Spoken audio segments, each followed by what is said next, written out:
ഈ മഹനീയ സദസ്സിനെ സബുദ്ഘാടനം ചെയ്ത് പ്രസംഗിക്കുന്നതിന് വേണ്ടി NMCയുടെ പ്രസിഡൻ്റായ നമ്മുടെ പ്രിയങ്കരനായ ഷിബ്ലി മൗലവി നദ്വി അവരുടെ ആദരപൂർവ്വം ക്ഷണിച്ചുള്ളൂ. വഅലാ ആലിഹി വസഹബിഹി അജ്മഈൻ അമ്മാ ബഅദ്. ബഹുമാന്യനായ അധ്യക്ഷൻ,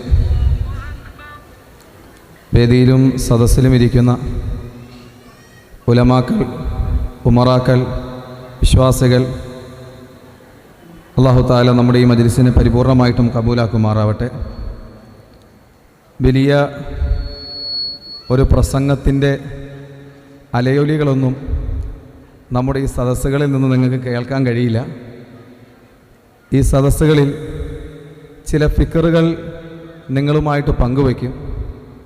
ആ പങ്കുവയ്ക്കുന്ന ഫിക്റുകളിൽ നമുക്കെന്ത് ചെയ്യാൻ കഴിയും എന്നതിനെക്കുറിച്ചുള്ള ചർച്ചകളാണ്, അതിനെക്കുറിച്ചുള്ള ചിന്തകളാണ് നമ്മുടെ സദസ്സുകളിൽ ഉണ്ടാവുക. വലിയ പ്രസംഗങ്ങളോ വലിയ തരത്തിലുള്ള മറ്റെന്തെങ്കിലും ആകർഷണീയമായ പരിപാടികളോ നമുക്ക് നിങ്ങളുടെ മുമ്പിൽ അവതരിപ്പിക്കാനില്ല. ചില ചിന്തകൾ മാത്രം പങ്കുവയ്ക്കുകയും ആ ചിന്തകളിൽ എനിക്കെന്ത് ചെയ്യാൻ കഴിയും എന്ന് നാം ഓരോരുത്തരും ആലോചിച്ചതിന് ശേഷം എഴുന്നേറ്റ് പോവുകയും ചെയ്യുക. അല്ലാഹുവിൻ്റെ പ്രവാചകൻ സല്ലല്ലാഹു അലൈഹി വസല്ലം പറയുകയാണ്, ഇന്ന ബൈന യദൈ സാഅത്തി അയ്യാമ. അന്ത്യദിനം കടന്നു വരുന്നതിന് മുമ്പായിട്ട് ചില ദിവസങ്ങളുണ്ടാകും. യുർഫഉ ഫി അൽ ഇൽമു. ആ ദിനങ്ങളിൽ ഇൽമ ഉയർത്തപ്പെടും. വയൻസിലു ഫീഹ അൽ ജഹലു. അറിവില്ലായ്മ, അജ്ഞത ഈ ഭൂമിയിൽ ആമാകും, പൊതുവാകും, ഇറങ്ങി വരും. എന്നിട്ട് പ്രവാചകൻ സല്ലല്ലാഹു അലൈഹി വസല്ലം പറയുകയാണ്, വയക്സുറു ഫീഹൽ ഹറജ്. ആ ദിനങ്ങളിൽ ഹറജ് അധികരിക്കുന്നതാണ്. അപ്പോൾ സ്വഹാബാക്കൾ ചോദിച്ചു, എന്താണ് പ്രവാചകരെ ഹറജ് എന്ന് പറഞ്ഞാൽ? പ്രവാചകൻ സല്ലല്ലാഹു അലൈഹി വസല്ലം വിശദീകരിച്ചു കൊടുക്കുകയുണ്ടായി, അൽ ഖത്ലു, അധികമായിട്ടുള്ള കൊലപാതകങ്ങൾ നടക്കുമെന്നാണ് പ്രവാചകൻ സല്ലല്ലാഹു അലൈഹി വസല്ലം വിശദീകരിക്കുന്നത്. ഈ പറഞ്ഞ ഹദീസ് നമ്മുടെ മനോമുഖരങ്ങളിൽ ഉണ്ടാവട്ടെ. 2-3 ദിവസങ്ങളിലായിട്ട് നമ്മൾ വലിയ അസ്വസ്ഥതയിലാണ്. ഒരു ദിവസം ഇശാഇൻ്റെ സമയമാകുമ്പോൾ ഒരു കുടുംബത്തിലെ 6 പേരെ, 23 വയസ്സ് പ്രായമുള്ള വെഞ്ഞാറുമൂട്ടിലെ ഒരു പയ്യൻ കൊന്നു എന്നുള്ള വാർത്ത.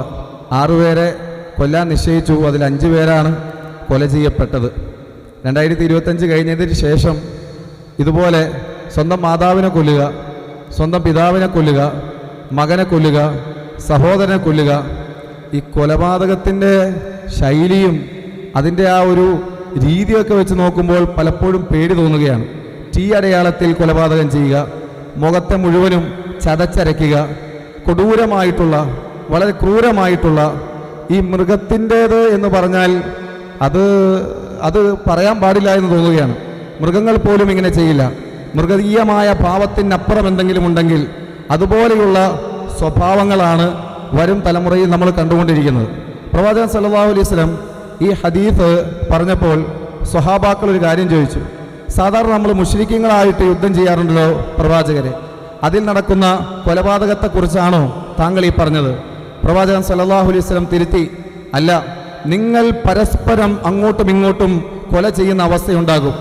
എത്രത്തോളം എന്ന് പറഞ്ഞാൽ പ്രവാചകൻ പറയാണ്, ഒരാൾ അയൽവാസിയെ കൊല്ലുന്നതാണ്, ഒരാൾ അയൽവാസിയെ കൊല്ലുന്നതാണ്, ഒരാൾ തൻ്റെ പിതാവിൻ്റെ സഹോദരനെ കൊല്ലുന്നതാണ്, പിതാവിൻ്റെ സഹോദരൻ്റെ മകനെയും കൊല്ലുന്നതാണ്. ഇത് ഹദീസിൽ വന്ന വാക്കുകളാണ്. അപ്പോൾ അത്ഭുതപ്പെടുകയാണ്. നമ്മുടെ ഈ തിരുവനന്തപുരത്ത് നടന്ന സംഭവം, ഈ സംഭവം ഈ ഹദീസൊക്കെ ആയിട്ട് നമ്മളൊന്ന് കൂട്ടി നോക്കണം. പ്രവാചകൻ സല്ലല്ലാഹു അലൈഹി വസല്ലമിൻ്റെ ആ പ്രവചനം എത്ര ക്ലിയർ ആയിരുന്നു, എത്ര കൃത്യമായിരുന്നു എന്ന് പ്രവാചകൻ സല്ലല്ലാഹു അലൈഹി വസല്ലമിൻ്റെ വചനങ്ങളിലൂടെ നമ്മൾ മനസ്സിലാക്കുകയാണ്. സ്വഹാബാക്കൾ ആശ്ചര്യത്തോടു കൂടി ചോദിച്ചു, അവർക്ക് ബുദ്ധിയില്ലേ പ്രവാചകരെ? അവർക്ക് തിരിച്ചറിവില്ല പ്രവാചകരെ? സ്വന്തം അയൽവാസിയെ മനസ്സിലാക്കാൻ, സ്വന്തം മകനെ മനസ്സിലാക്കാൻ, സ്വന്തം ഉമ്മയെ മനസ്സിലാക്കാൻ, സ്വന്തം പിതാവിനെ മനസ്സിലാക്കാനുള്ള ബുദ്ധിയില്ല പ്രവാചകരെ എന്ന് ചോദിക്കുകയുണ്ടായി.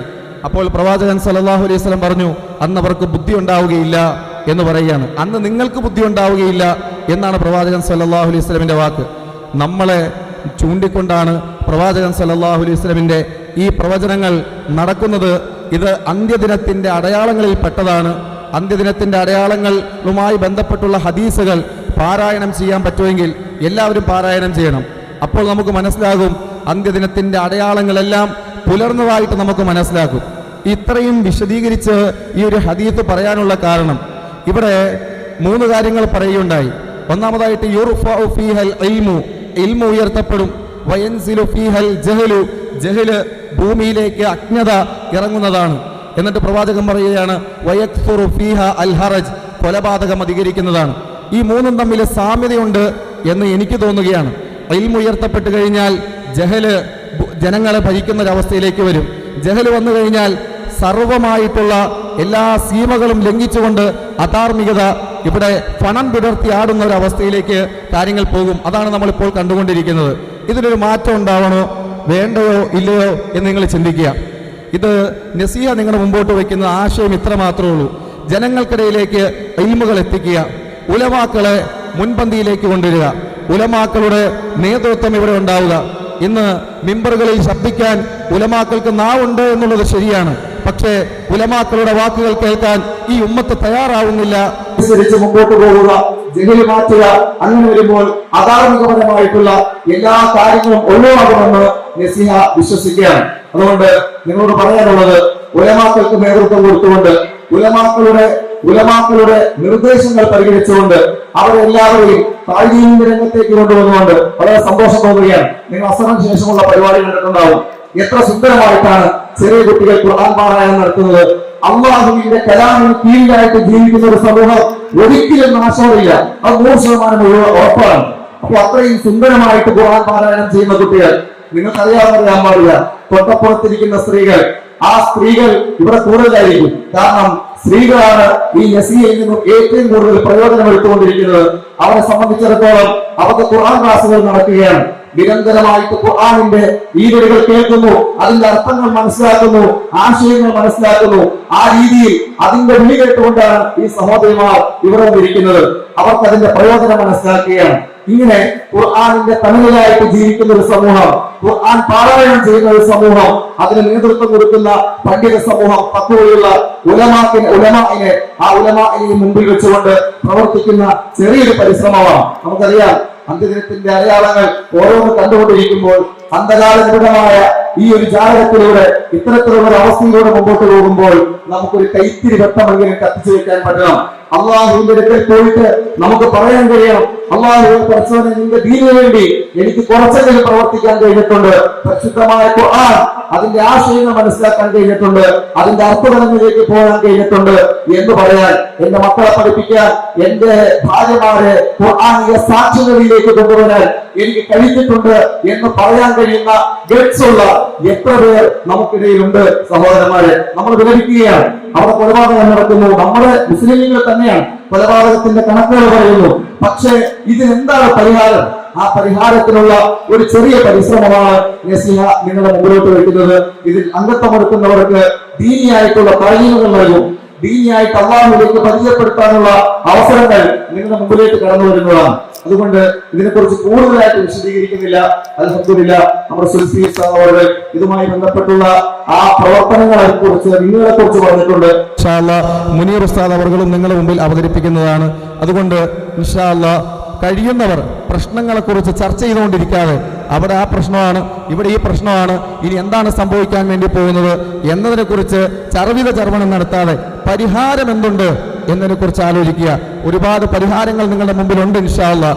അതിലൊരു പരിഹാരമാണ് നസീഹ എന്ന് മാത്രം പറഞ്ഞുകൊണ്ട് ഞാൻ എൻ്റെ വാക്കുകൾ ഉപസംഹരിക്കുകയാണ്.